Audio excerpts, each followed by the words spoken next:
thought popped in my head when you asked the question. Yeah, I think the retrospective one is interesting because the language used by C-level people for retrospective is incredibly wrapped in safety.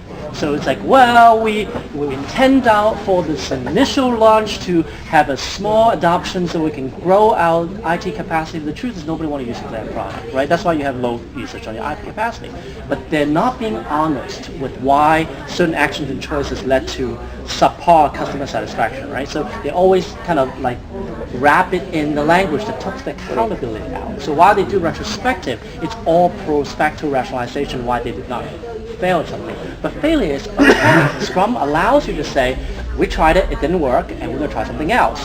But I think the language of Scrum is very scary because retrospective is incredibly honest if done correctly, right? It's that honesty that leads to the insight on what to correct, right? But the C-level talent, the people who can raise to that level, is not to be honest. I mean, you're smiling. Yeah. I want you to elaborate on that. Yeah, it's almost like it wouldn't have to be that way for an effective business, but it's a habit we've gotten into, I think. There's an expectation that people at a certain level in the organization will never really say anything, or everything will be wrapped in weasel words, I think. And so there's a reluctance to set the specific measurable goals. And I mean, and then there's a reluctance to look back at did we succeed or did we fail? Mm-hmm. There's a lot of ego to be manipulated at that level, I think. Yeah. And it makes this, whatever process they currently do retrospective, a lot less effective than a true Scrum retrospective. Well, the way the companies are set up also may be discouraging real teamwork. It's almost like, if you look at the way Hitler organized his cabinet, they're set up to compete against each other. And so we wind up with hierarchical incompetence because of that. And I don't know which is the cause and the effect. Which is the effect? Do we attract people who are like that because we set the company up that way, or is it something else? Well, I think that's one of the pitfalls.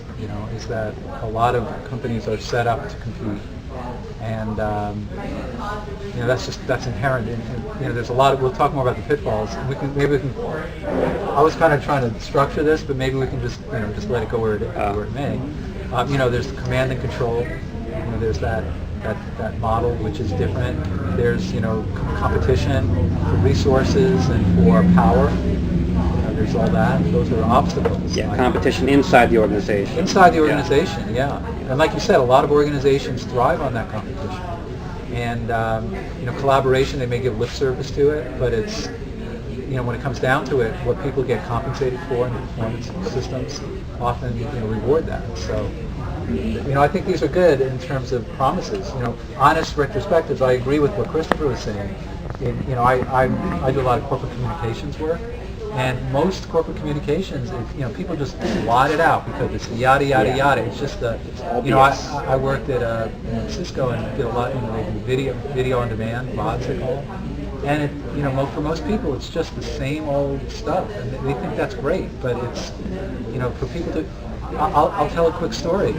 They had a leadership event, and all the Cisco executives had these very fancy PowerPoint presentations where things would hop around, and they spent thousands of dollars, and then the CEO of Walmart spoke, and he had one slide, and he had 7 points, and he just talked from his heart, and people said afterwards that was the most powerful presentation because it wasn't the glitz and it wasn't all the flash. So what other promises would be about having if we could change the way that our management, senior management operated, using a more Scrum-like approach. These are good. Is there anything else? Is what I'm trying to. I guess the question I have is, would you have a product owner in that model? Who would it be? Yeah, I think it's, when I thought about it, it's got to be the top, highest rank is the product owner because it's their company, or maybe maybe it's a joint role with it's a partnership, but it's kind of their product is the company, right? So I think there's some truth to that, but one of the models that I push for is for the product owner to essentially control the production capacity. So let's say you tell the CEO that you can't get anything done unless you can convince this product owner to do in his backlog the thing you want to do, right? That really is interesting. Then you basically create like a funnel, right, where you have multiple funnels down to the production capacity of your company, and each of the funnel, so like, if I can draw kind of roughly with it, it's like imagine like a couple of funnels like this, and this is your teams, right?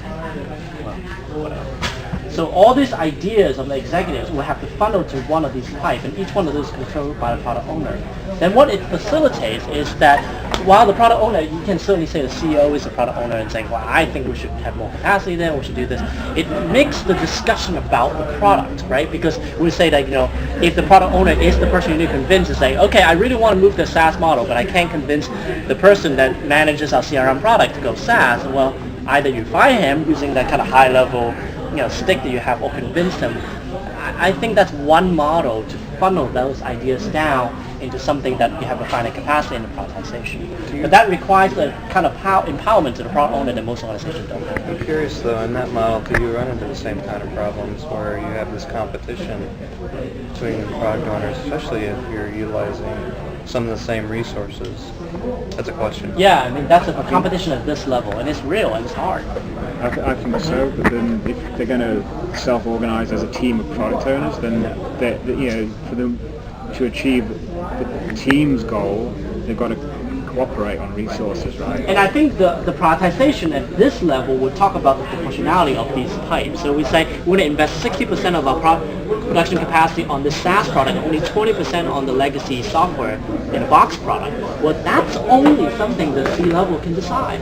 But with that 60 to 20 to 20 and then 10% innovation project, right, that's a good company strategy. Which is like, well, we're not going to put all the energy on the same, or we're going to move to a new thing. So I think the product owner among themselves could be informed by high-level prioritization at the epic level. And that would help them say, well, I can only use story points if you add them together about 60% of it. I don't know. Well, and the forcing of these C-levels to do prioritization is critical, right? Without because they'll often not have any concept of what their requests or wishes actually have on the effect of the company.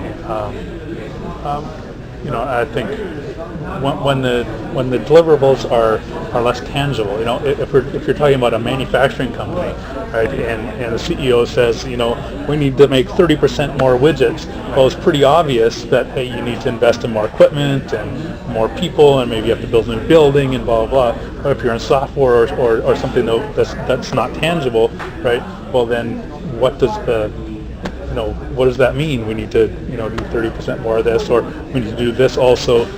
It just kind of goes into the big ball of mud.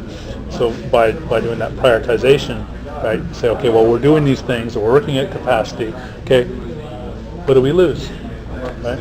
And if the CEO says, well, nothing, then well, at least then you have a basis for argument.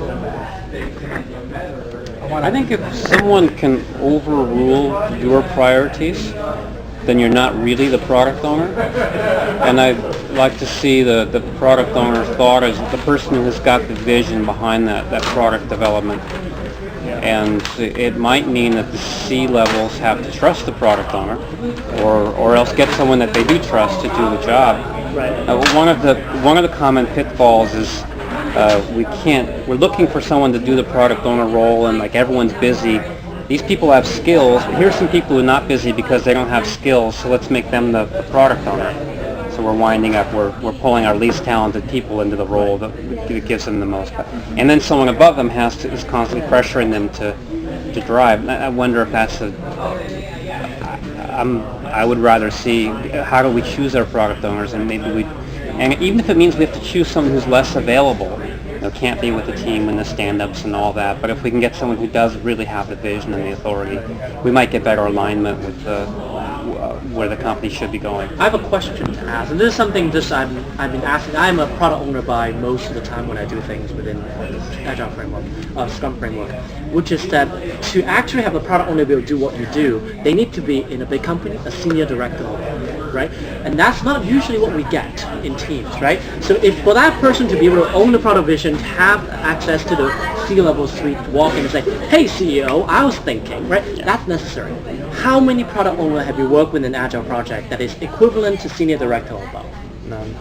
Well, that's the problem, right? So like Well, ours, when we were a small company, we could do that, but as a company gets bigger, it's very hard to. right. Well, the product owner has to be empowered within certain boundaries, right? Within the boundaries of a product. Right.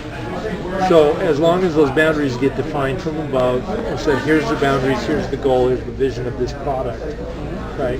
Then the product owner within that realm should be in charge.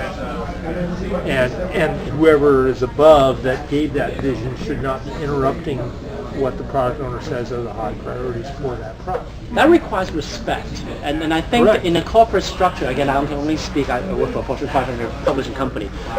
Unless you are executive, right, within the company, like if you're just some guy, is essentially a product manager of another name, there's no way that respect will happen. I mean, I'm just talking about the reality of a big company, right? Well, that's a problem. That's an impediment to properly doing Scrum. Right, exactly. And I don't know that applies at the C level or whatever, but the product owner should have full control over that product, even to his boss.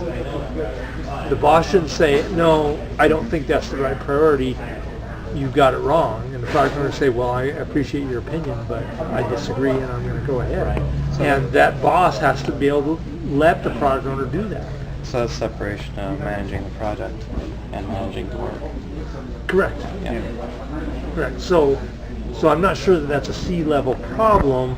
It is a problem if C-level or director level has to be the product owner. I think that's a problem. That's a big problem. But that's not the problem of this discussion, I don't think, in my opinion. One thing That's just a general Scrum One thing I problem. like to, getting back to what you were saying, Christopher, the way this is, maybe you guys see it differently, but I see, Scrum as kind of being a bottoms-up transformational methodology where, there's teams, might be individual teams, there might be somebody managing a group of teams, and but like you were saying, it typically, this mid-level management senior director, typically doesn't go up to that level. The people who are the product owners, for example. And then if you look at the corporate structure, it's a hierarchical thing. It's like a military kind of thing where there's a CEO and then you have your VPs and then it breaks down like that. And so there's a gap right here. There's a gap that it's hard to bridge. And I have seen, talking about some of the pitfalls, I've talked to people working in agile companies where the senior management says, I want to get this out, by, and I want to have my guys work over, 40 extra hours per week just to get it done. And I don't care if they don't like it, and I don't care if it burns them out for the future thing. So it's like an old thinking where this is a new model where, you have a rhythm and you keep the people happy and so there's this gap I see between traditional hierarchical management and the emergence of these new models. Scrum kind of have a natural tendency to want to remove those, kind of pull it out. Right. So how do you you were talking earlier about having actually Scrum practices within the C level. Let's talk a little bit about that. How would you make that happen? And what would be the incentive? Two questions. One, what would be the incentive for a management team to want to go towards a Scrum model themselves? And two, how would we make that happen if they were open to it? Well, I think the motivation would ultimately be the results, because if they can express the vision and strategy, and then shortly after, a few iterations, see the results of it compared to when they're trying to be more hands-on throughout the whole entire process. So I think there's a resistance to letting go once the vision's been expressed. They want to carry on and stay close to it, rather than respect the people they've employed below them to go ahead and actually make it happen. Does that make sense? Yeah, it does.